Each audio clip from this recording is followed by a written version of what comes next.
Welcome to Destination History I Digress, where we tackle interesting and only slightly relevant things. Today, we digress for an update on Pompeii and a pretty cool chariot that has been found on the archaeological site. All the way back in 2017, the people who had been living in a house that had been built over the top of a villa that had been swallowed and preserved when Vesuvius erupted in 79 AD decided they were going to do a little illegal digging.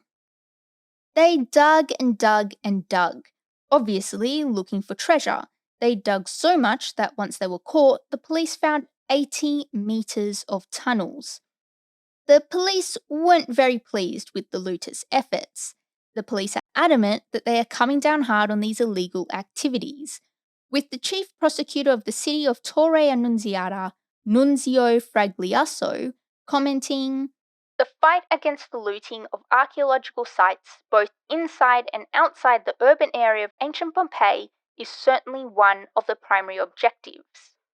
A year later, in 2018, excavations of the stable that one of the tunnels went straight through turned out to be a double-level portico with the remains of 3 very well-preserved horses.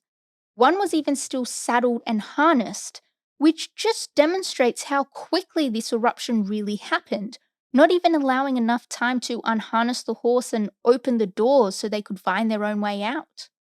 The villa that this pretty major discovery was at is called Civita Giuliana, and it's believed to have belonged to someone pretty wealthy, partly because it's a villa outside of Pompeii with its own double-storied stable and reportedly panoramic views of the Mediterranean. But also because in November of 2020, the remains of 2 men were found, one believed to be a wealthy 30 or 40-year-old and the other supposedly his younger slave. Both were found together with their plaster casts showing the effects of a pyroclastic surge. And now here's Dario Franceschini, the Minister of Culture, commenting on all that Pompeii has given us.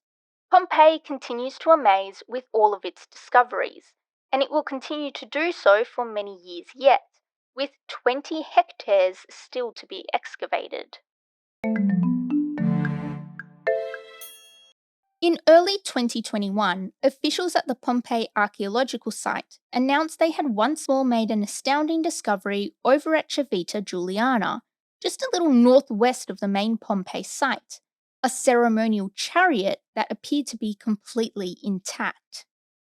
With the park calling the chariot an exceptional discovery, it represents a unique find which has no parallel in Italy thus far, in an excellent state of preservation. Finding something so well preserved and supposedly with all parts included is extremely rare for the time period.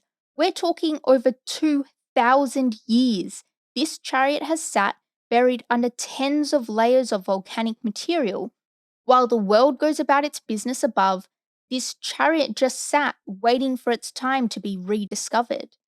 The chariot has many iron elements like metal armrests with bronze decorations and even mineralized wood.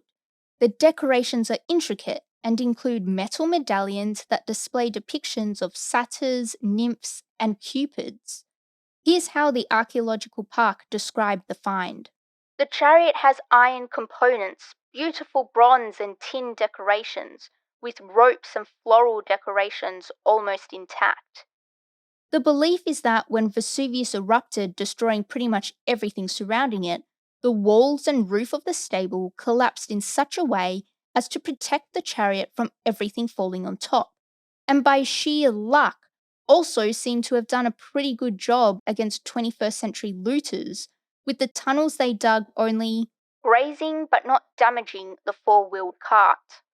The 7th of January was the exciting day that the first iron part was found sticking up out of the volcanic material that had literally filled in the empty spaces of everywhere. After an extensive and very carefully planned excavation, which we'll touch on in just a moment, the carriage's main focus is now cleaning so that at some point in the future, restoration and reconstruction could be considered. Now, what's so special about this particular chariot? I'm sure modes of transport have been found in a plentiful manner all throughout Pompeii, Herculaneum, and the surrounding countryside. And it's true, they have. But because this particular find was made of metal as opposed to the quite common wood, it hasn't disappeared over time and is also the first chariot to have been found completely intact. Here's Massimo Ossana, the interim director of the archaeological park, to tell us about the importance of finding the chariot. The chariot is precisely the kind of find that one wants to find at Pompeii, the really well articulated, very well preserved moments in time. And it happens to be, in this case, an object that is relatively rare despite its ubiquity in the past. This is an extraordinary discovery that advances our understanding of the ancient world. Let's now have a little look at what it takes to excavate something of such significance.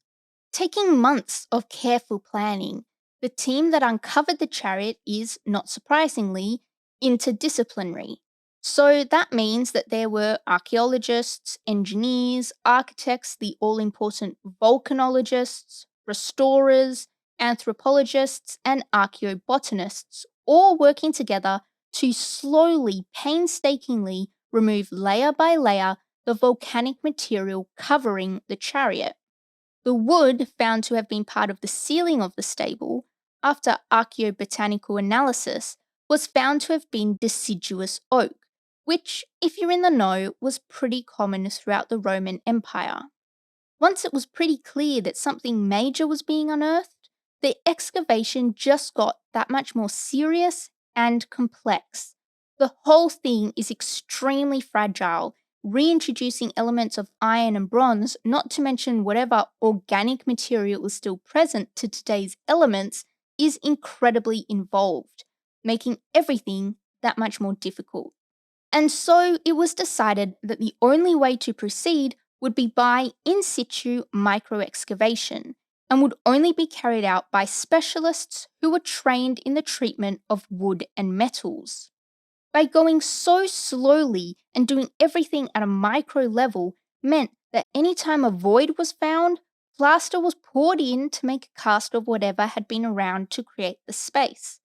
This meant that any organic material that had long since disappeared, such as any rope or wooden elements or even floral decorations, the imprint of these pieces would be preserved, allowing us, once the whole chariot had been cleaned up, to see the chariot as it may have been before the eruption. With the excavation complete, the chariot, including all elements, was able to be transported to the resident laboratory at the archaeological park at Pompeii, where even more cleaning and removal of that pesky volcanic material could occur. Hopefully, one day leaving the chariot looking as close to new as possible, and with restoration and reconstruction techniques improving with every passing day, that may well at some point be a reality. So, they found a chariot, but what does this mean for our understanding of the time just before the eruption? Well, it actually gives us a pretty good amount of information. So, because the chariot is made of iron with medallions and decorations made of bronze, it doesn't take a specialist in archaeology to figure out that this chariot was something pretty special. Archaeologists actually believe that this particular chariot would have been used for only special occasions, like festivals or parades, big ticket items. You wouldn't have seen someone wandering down to the corner store in this kind of chariot. Here's Eric Polar, an archaeologist who specializes in Pompeii traffic, to tell us how fancy this chariot was. I was astounded. Many of the vehicles I'd written about before are your standard station wagon or vehicle for taking the kids to soccer. This is a Lamborghini. This is an outright fancy, fancy car. This exceptional discovery only confirms the theory that those residing at Civita Juliana were extremely wealthy, and the implications about the extreme state of preservation and what knowledge that can impart to us about the ancient Roman world can still be telling in the months and years to come. Even though the most attention grabbing find of this excavation was the chariot, work has also been done to verify just how far those illegal tunnels had gone, unfortunately confirming damage upon the cultural heritage of the area. Apparently, from the very start, the whole exercise had been an operational challenge because the tunnels, while running through ancient Roman soil, also run under modern houses that had been built on top of the buried remains of houses, streets, and buildings. Here's Dario Franceschini again, giving us an insight into how this discovery has thwarted those looters. A round of applause and thanks to the Archaeological Park of Pompeii for the collaboration which has verted the theft and illegal sale of these extraordinary finds on the black market. The chariot is being called a pilentum. Here's Massimo Osana to tell us what this means. What we have is the ceremonial chariot, probably the pilentum referred to by some sources, which was employed not for everyday use or for agricultural transport, but to accompany community festivals, parades, and processions. Considering that the ancient sources allude to the use of the pilentum by priestesses and ladies, one cannot exclude the possibility that this could have been a chariot used for rituals relating to marriage, for leading the bride to her new household. So, a very fancy chariot indeed. And despite the chariot having, as Nunzio Fragliasso says, miraculously escaped the looting of grave robbers despite being literally touched by the tunnels dug by the perpetrators at a depth of over 5 meters. We're still left with a chariot that is entirely unique, not just in the Pompeii region in Italy, but throughout the world. The individual decorations, I'm sure, tell a story that we are yet to uncover, and the fact that the chariot would not have been used for everyday activities, we can begin to understand the different aspects of Roman life, of which many more will come to light in the decades and centuries that follow ours, as Pompeii, Herculaneum, and all those other cities, towns, and villas that were buried by Vesuvius start to make themselves known. Thanks for listening to this digression. Want to know even more? Then check out our website at destinationhistorypod.com.